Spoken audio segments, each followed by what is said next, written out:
Di ba?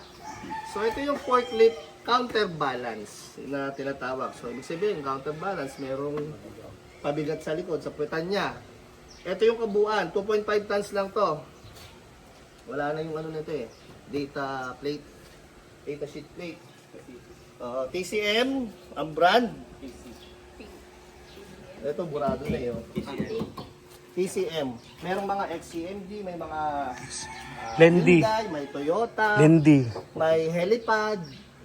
Kala mo, helicopter yun, pero helipad. May mga ganon. May mga unicarrier, basta marami. Pero, iisa lang ang ano nila. Siyempre, forklift. Meron tinatawag na reach truck. Yung naka-side view ka, nakatayo. Meron din nakaupo. Pero yung reach truck, NC kasi na reach truck, wala pa. Ibig sabihin, NTR siya o no training regulation. So, wala pa talagang training na nakalaan para sa reach truck. Kaya yung mga reach truck operator, kapag gusto niyo magkaroon ng NC, ina-assess kayo sa counterbalance. Okay, kahit reach truck operator kayo. So, ito ang counterbalance. Ayan, tingnan nyo ng buo. Isa-isayin natin yung, mamaya na yung loob kasi medyo pinaandar natin. Medyo uminit yan eh. So, mamaya na tayo mga oil. Ang day 1 natin for Act 1, hindi pa tayo masyado magta-travel. More on familiarization ng controls. Equipment. Yung 6 na araw ninyong Act 1, interval kayo, di ba? 6 na araw, naka-plot na yon kung ano-ano yung mga dapat yung gawin. Yung day 1 to 2, o day 1 controls, pero depende sa bilis ninyo, ha? Kung sa isang araw, alam mo, hanggang mamaya na hapon, o mga 2, nakita ko lang, gamay nyo na, tawag dito, mag-i-step up tayo ng ibang task. Okay, kasi kailangan talagang yung process daanan nyo. Hindi pwedeng, sir, di ba pwedeng drive agad? Hindi pwede. Dapat doon tayo lahat sa basic. Okay? Kasi yun naman talaga yung foundation, basic. Okay, parts. Sige nga, tingnan natin kung alam niyo yung mga parts. Ano lang, Basic. visual inspection. Sige. Sa isa, pwede magbigay ng mga ano. Gulong, tire. O, yung gulong, dati, basic talaga. Ano? Inunahan na eh. Mahirap na iba eh. Yung gulong nito dati, yung harapan, di hangin. So ngayon, hindi tayo, medyo lang problema kami dati kasi minsan napaplat lagi. Ngayon, hindi tayo problema dahil puro solid na yan. Okay? Kahit masuhin mo yan. Sige, gulong. Next, sino? Ha? Port. Sino pa? Sir, saan mag-gasoline, sir? Mamaya na internal. Dito mo tayo sa external. Ha? Side mirror. Sige, tuturo ko ha. Hydraulics. Ano to? Hydraulic. Oh? Cylinder. Ito yung up and down. Ito, anong cylinder to? Isa tip, sir. Tilt cylinder. Ito yung pag-yuko, pagtingala. Ha? So, yan yan. Mamaya yung controls. Ito. Backrest. Backrest. Dito dapat hanggat maaari nakasandal yung load. Okay? Hindi pwedeng Pwede nyo naman nandito, ganyan, kaya lang mahihirapan kayo pag pumasok kayo sa mga obstacle. Kasi mas haba, di ba? Tsaka mas stable yung load. Lalo na kung matataas na yung load na bibigitin natin. Kasi magta-try kayo ng load na meron kayong visual barrier. Okay? Or blind spot na tinatawag. So, dapat matatry nyo rin naman yun. So, port. Backlinks. Meron yung mga chain lang naman to. Lagi nyo lang naman check dyan. Kung kumusta ba yung pagkakaglasan, di ba nanunuyot. Wala bang mga leak yung mga hose? Mga hose. To. Yan. To. Ito, kung mapapasin nyo, umaalog. Muga. Ha? Sa totoong buhay, dapat hindi. Di ba, sir, meron siyang May lock? Aso yung lock nito, hindi na ganun ka ayos. Ito yung pinaka-pin eh. Hindi rin masyado kumagat, pero safe pa rin naman to. Pero, pag sa company na talaga, maganda ko stable. Okay? Kasi nga, ang binubuhat doon, mabibigat. Dito, paleta lang naman bubuhatin natin. Wala na palang lock tong isa. Wala. Tsaka, mga mineral water na nakapatong dito. Na may tubig na walang takip. So, dapat di matapon, ganun. Yun lang naman ang bubuhatin natin, magagaan. Okay? Kaya, mineral water, puno, walang matatapon ha. Dito lang sir nakaano. Sa dulo. Parang nakita ko sa palabas sa competition ng forklift pa. Competition ng mga forklift sa world record. Kayo na sa competition. Ito, hinihilan nyo to. Bago mabuksan to. Ha? Hilahin to. Ah, yan yung mga, dito yung sa loob yung ano sir, Yes. yung makina. Bago iangat, tatama to eh. So, kailangan nyo i-adjust to. Okay? Ito yung pwede nyo i-adjust para maitulak. Mamaya na to. Sige. So, ikot, seatbelt. Syempre, driver's chair. Mga lights. Lights. Ito, yung blinker, ang pindutan yan, ito. Okay? Siyempre wala, dahil hindi naman gumagana. Wala tayong busina. Pero usually lahat may busina. Pag nag-reverse, dapat tumutunog to. Yes sir, yan, alarm. Kaso pinatay, tinanggal yung wire pinatay na sir kasi nga, siyempre maingay. Medyo residential, baka mamaya nagtulog. Kaya pinatay. Fire extinguisher. Okay, so Fire X hindi nawawala. In case, di ba, hindi naman natin masabi bilang mag-overheat, magkasunog. Ito yung water sir. Hindi, ano yan? Brake fluid. Water. Tawag dito? Diesel. Diesel. Mamaya, magre-refill kayo. Kasi hindi naman natin sure kung pero mukhang hindi. Mamaya, tuturuan ko kayo paano mag-refill. Yung refill Yung dot, diesel. para hindi nyo nasisip-sipin. Okay? Grabe sir. Radiator, tubig lang to. Every 2 hours, kakarga. Susuksukan nyo lang to ng hose.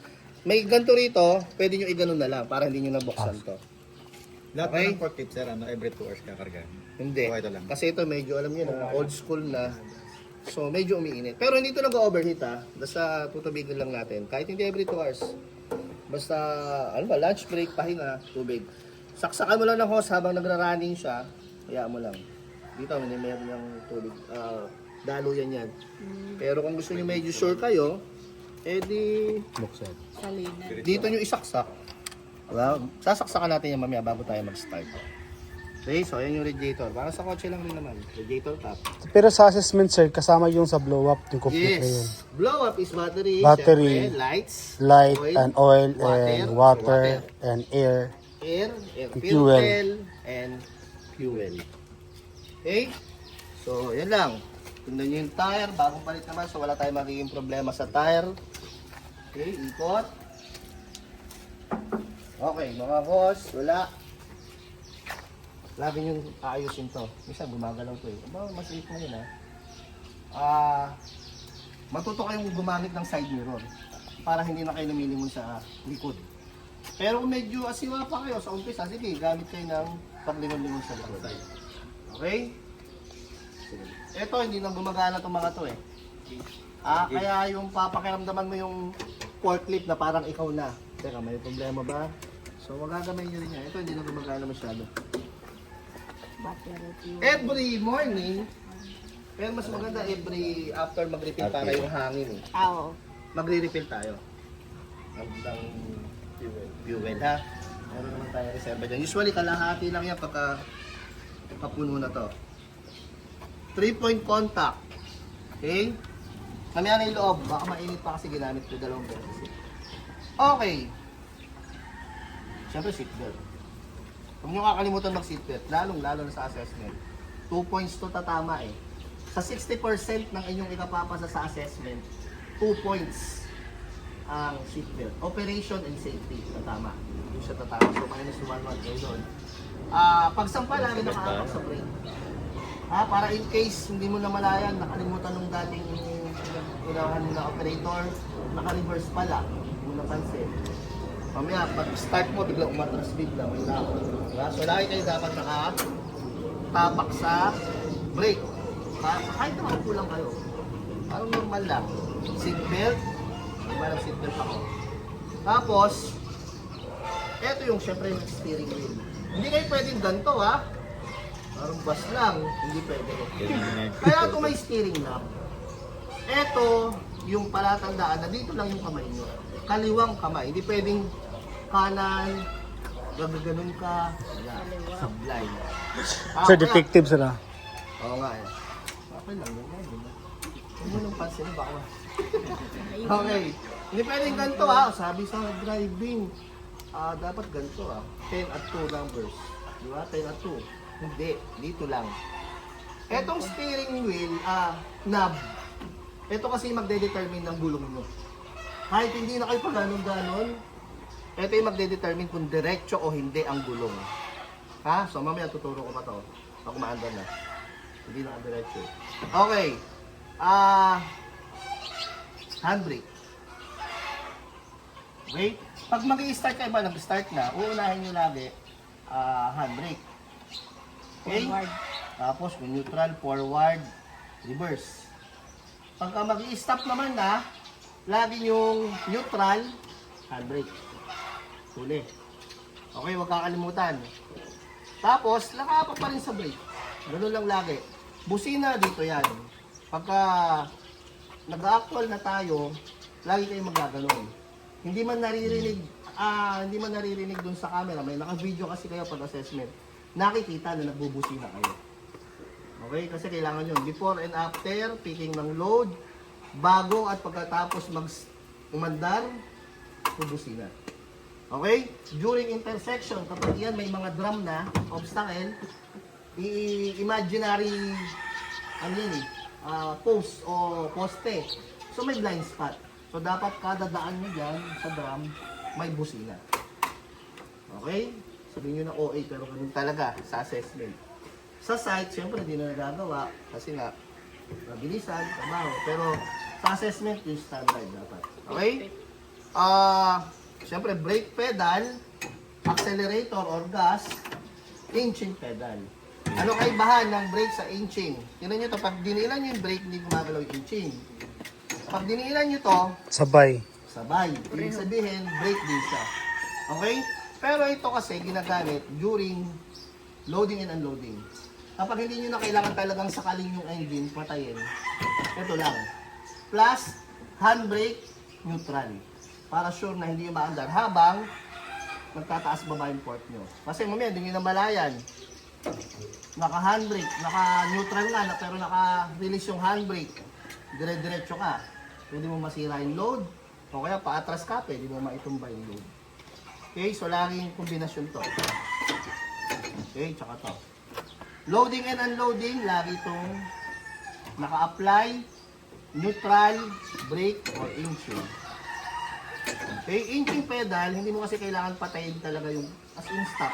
Lalo na kung mga obstacle na dadaanan, maganda kung inching pedal ang gagamitin mo. Okay? At the same time, yung pinaka-RPM niya, hindi na babawasan o hindi bababa. Okay. Ito naman, ano to? Sa ano, support, sir? Support nga. And up and down. Up and down. Para makita nyo. Ayan, naka-brake ako. Up and down. Seatbelt na kunyari. Seatbelt na tayo. Ganun katuhin mo lang to ha. Makikilala rin tayo na ito. Okay? Okay, seatbelt. Wala pa, siyempre. Preheat. Susay pa ganun muna pabaligtad. Kasi preheat. Mga bilang kayong 5 seconds. Mamaya na kasi ilaw pa. Sige, basta mamaya na. Ulit natin. So, yun muna yung controls. Okay. Ano pa tanong? Hindi kayo pwede bumaba sa kanan, ha? Dapat lagi sa kaliwa. Kasi pwede pag bumaba kayo sa kanan, sumabit yung mga vest nyo rito, baka magkaroon pa aksidente. Sige, buksan natin yung loob. Wala tayo pang kalso. Walang kalso. Push the button.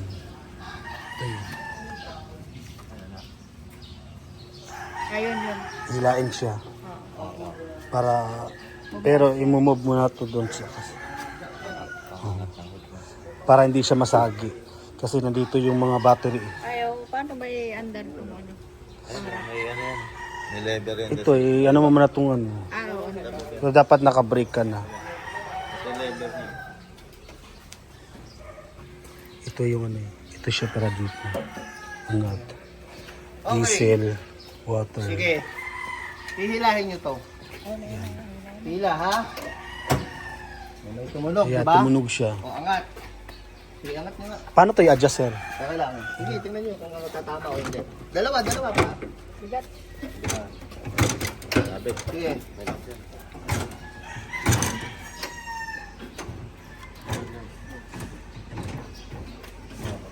Password. Pa. Sige.